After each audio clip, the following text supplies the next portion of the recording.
बहिष्कार जारी है का नारा लगाते हुए अधिवक्तागण। कौन कह रहा है कि हड़ताल खत्म हो चुका है?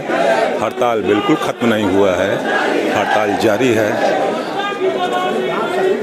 वर्तमान बनारस बार के अध्यक्ष हो या ना हो, सेंट्रल बार के अध्यक्ष जैसा कि हैं यहाँ पे और अधिवक्ताओं के बीच में हैं, फिर भी बहिष्कार जारी है। अधिवक्ता एकता का नारा भी लग रहा है।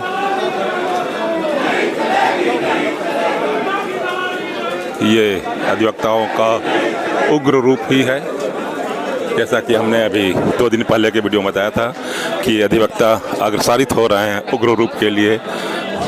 यह प्रत्यक्ष देखने को मिल रहा है। मैं यहाँ के उपस्थित अधिवक्ताओं से बात भी करूँगा और बताऊँगा कि आखिर में हो क्या रहा है। कब ये मीटिंग हुआ था? कल मीटिंग तो परसों हुई थी। परसों हुई थी शाम को जो है। तो मीटिंग में क्या कहा गया था? कि सॉफ्टवेयर विकसित किया जा रहा है जी, जो ऑनलाइन होगी, जिसको कराना है रामनगर अगर खाता आपसे कराना चाहता है, अगर यहाँ आता है बनारस कचहरी से बनारस कचहरी यहाँ पे भी ऑप्शन है। उसी तरह जो है दीवानी जो आ गई है उसको भी यहाँ कर दे और यहाँ भी कर दे। इसी तरह क्या मांग था आप बता रहे थे? 716 के बारे में क्या कर रहे थे? 107-16 जिस तरह से वहाँ पे कर दिए हैं कमिश्नरेट में, इसी तरह यहाँ पे भी कर दें, कचहरी में भी कर दें।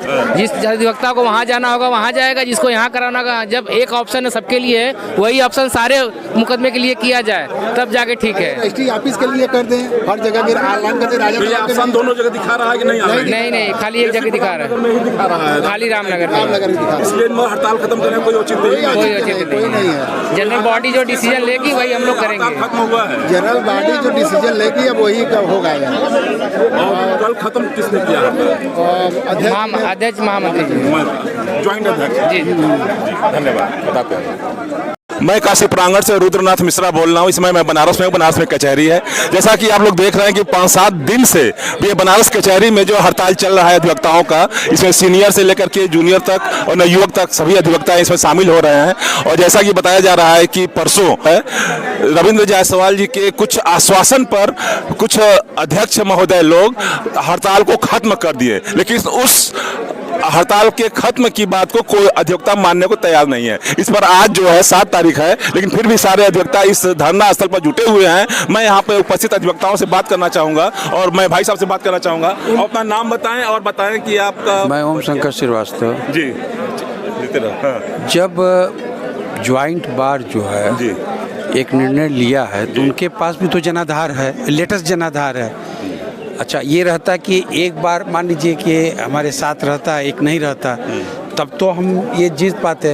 अब आप देखिए 7,000-8,000 का संगठन है, मुश्किल से 100-150 आदमी है, तो ये तो काफ़ी अल्प मत में है ना। बार जो निर्णय लेती है, कम से कम भले वो तानाशाह से लिए, गलत लिए, सही लिए, लेकिन उनके पीछे एक बहुमत है और ज्वाइंट बार का बहुमत है। अब यहाँ का जो ये बहुमत है, ये तो मान लीजिए बहुत भीड़ है तो 150-200 का, तो आप फिर यहाँ के लोग लगा रहे हैं कि अधिवक्ता एकता जिंदाबाद, तो फिर ये अधिवक्ता एकता जिंदाबाद कैसे होगा? तो ये क्या माना जाए? इस हड़ताल को अनवरत चल रहा है कि हड़ताल लीगली नहीं चल रहा है? अब आप ये कहिए कि कुछ लोग जी, कुछ अधिवक्ता जी, जो कि काम हो रहा है उसमें वो डिस्टर्बेंस कर रहे हैं। हड़ताल नहीं है, अब लीगली हम हड़ताल इसको नहीं कर सकते हैं। अब कुछ लोग काम में बाधा डाल रहे हैं जिसकी वजह से काम नहीं हो रहा है। स्टाफ मंत्री जो रविंद्र जायसवाल जी, उन्होंने क्या आश्वासन दिया था? अब उस आश्वासन में तो गए नहीं थे, फेसबुक के माध्यम से जो लेटर हुआ उतना ही हमको मालूम है कि पिंडरा जो रजिस्ट्री जो है उसमें ऑप्शन दिया जाएगा कि रामनगर हो या बनारस। जब आप रामनगर डालिएगा तो रामनगर होगा, आप बनारस का ऑप्शन डालिएगा तो 4 जगह में से कोई एक आ जाएगा।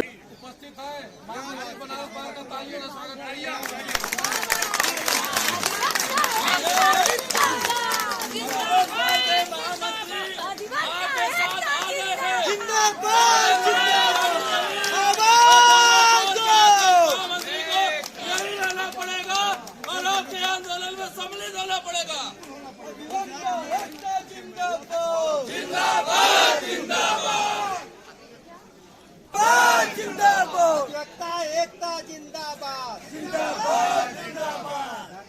लोग को ये सोचना होगा कि आम सभा की बैठक में जो तय हुआ था उसमें हम लोग कितना सफल रहे। हम लोगों के बीच जो आंदोलन रेखा बनी उनको जाकर मीटिंग हाल में आप तय कर दे रहे हो तो मंत्री यहाँ तक नहीं आने के लिए समझ में आते हैं आपको।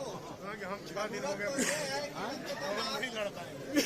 मंत्री है रविंद्र जायसवाल जी वहाँ के सदस्य भी हैं और सदस्य होते हुए भी आपके बीच में आने तो उनको अब विश्वास में चाहिए। परहेज करेंगे तो आप कहा गया है प्रस्ताव सभी लोग मिलकर के तय करेंगे कि आगे का धरना कैसे चलेगा। हमारे अध्यक्ष जी पुण्य सिंह लीगल प्रोसेस में कांग्रेस पार्टी अध्यक्ष जी इन लोगों ने तो हम लोग का सौदा कर दिया है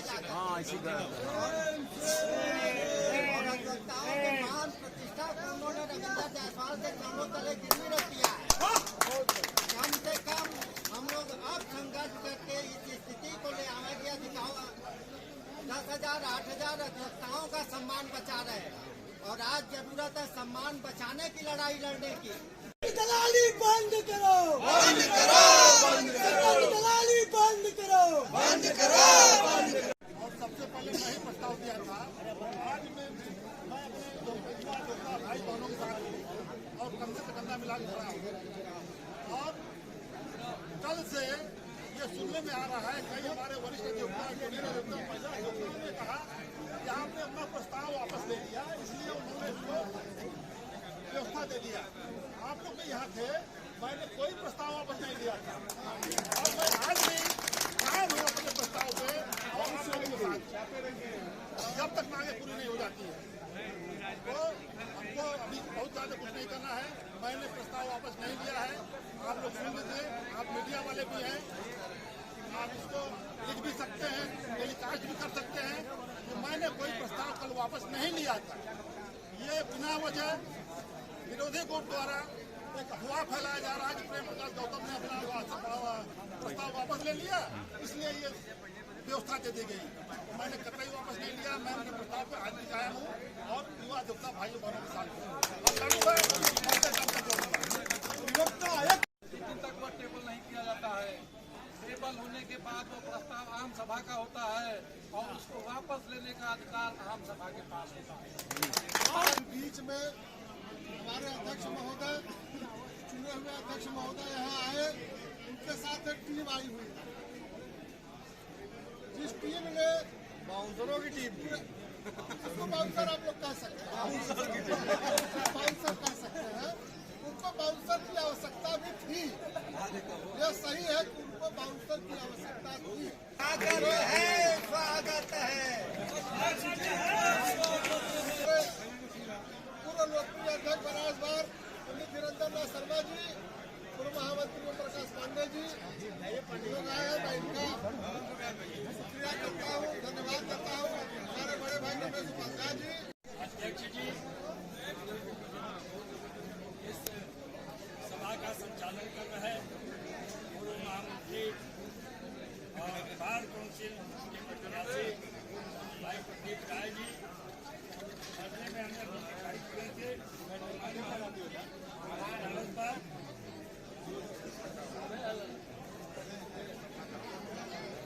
धरने के 7वें दिन मैं अपने नौजवान साथियों के साथ साथ उन बहनों को भी धन्यवाद देना चाहूँगा जो लगातार आपके धरने में आपके साथ खड़े होकर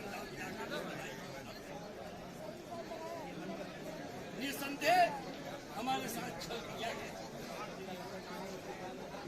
हमने जिनको नेतृत्व सौंपा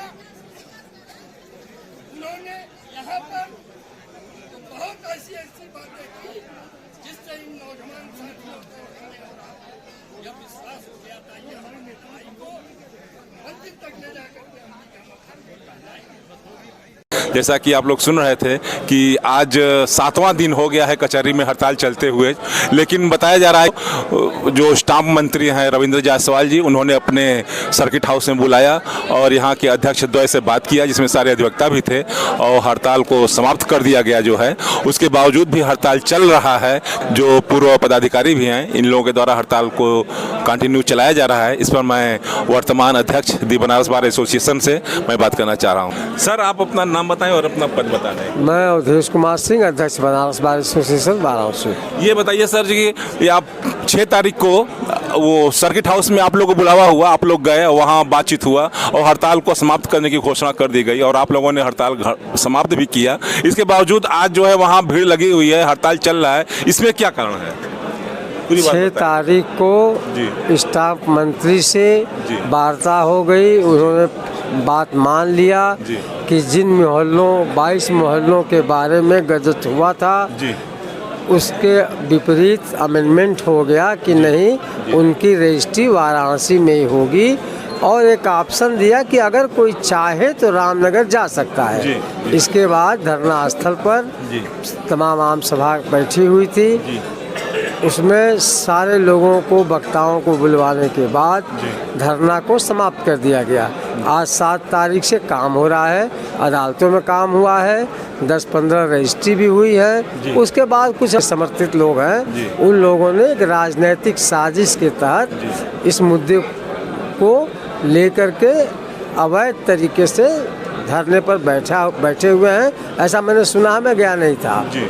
और वो लोग बार के प्रस्ताव के विपरीत जाके काम कर रहे हैं। ऐसे लोगों के खिलाफ अगर शासन प्रशासन कोई कार्रवाई करता है तो उससे बार का कोई संबंध नहीं होगा। आज पूरे दिन कचहरी में काम हो रहा है, ये भ्रांति फैलाई जा रही है कि काम नहीं हो रहा है। सारे अदालतों में काम हुआ है, रजिस्ट्री हुई है और सब काम सुचारू रूप से चल रहा है। कुछ लोग इसको डिस्टर्ब करने का प्रयास कर रहे हैं, दल के लोग हैं, और वो एक साजिश के तहत कचहरी को अस्थिर करना चाहते हैं। उनकी मंशा पूरी नहीं होगी और बार एसोसिएशन उन लोगों को चिन्हित करके उचित कार्रवाई उनके खिलाफ करेगा। कुछ लोगों का कहना है कि वो ऑनलाइन अभी वो दर्शा नहीं रहा है कंप्यूटर पे कि रामनगर और वाराणसी दोनों का जो है ऑप्शन आ रहा है, तो ऐसा क्या आपके बारे में विचार क्या करते हैं? अभी कहीं ऐसा नहीं है कि उन 22 ग्रामों का रजिस्ट्री रामनगर में होगा। कंप्यूटर पर दर्शा रहा है कि उन मोहल्लों की रजिस्ट्री बनारस में ही होगी और बनारस में हो रही है। रामनगर अभी गया ही नहीं, तो दर्शाने क्या सवाल है। रामनगर जाएगा तो ऑप्शन दिखाने लगेगा कि आप रामनगर में करा रहे हैं कि वाराणसी कचहरी में कराएंगे। जहां जनता की इच्छा होगी वहां कराएगा। जी, आप as a president Banaras bar association सारे आम अधिवक्ताओं से आप क्या कहना चाहेंगे? मैं आम अधिवक्ताओं से कहना चाहता हूं कि किसी भी भ्रांति में न पड़ें और ये जो राजनीतिक दलों के लोग घुस करके कचहरी को अस्थिर करने का प्रयास कर रहे हैं उसमें वो सम्मिलित न हो। कचहरी को सुचारू रूप से चलने दें, अदालतों में काम करें, रजिस्ट्री कराएं, कहीं कोई व्यवधान नहीं है। धन्यवाद। जी को सुना कि आपकी तरफ से कोई ऐसा हड़ताल का जो है संदेश नहीं है, न कोई प्रस्ताव पास है। अगर कोई हड़ताल कर रहा है तो वो इल्लीगल है, उसके खिलाफ कानूनी कार्रवाई हो सकती है। और आपने आम अधिवक्ताओं से अपील भी किया है कि आप सारे अधिवक्तागण जो है वह कार्य को करें और कार्य हो रहा है। धन्यवाद। मैं रुद्रनाथ मिश्रा, काशी प्रांगण से, धन्यवाद।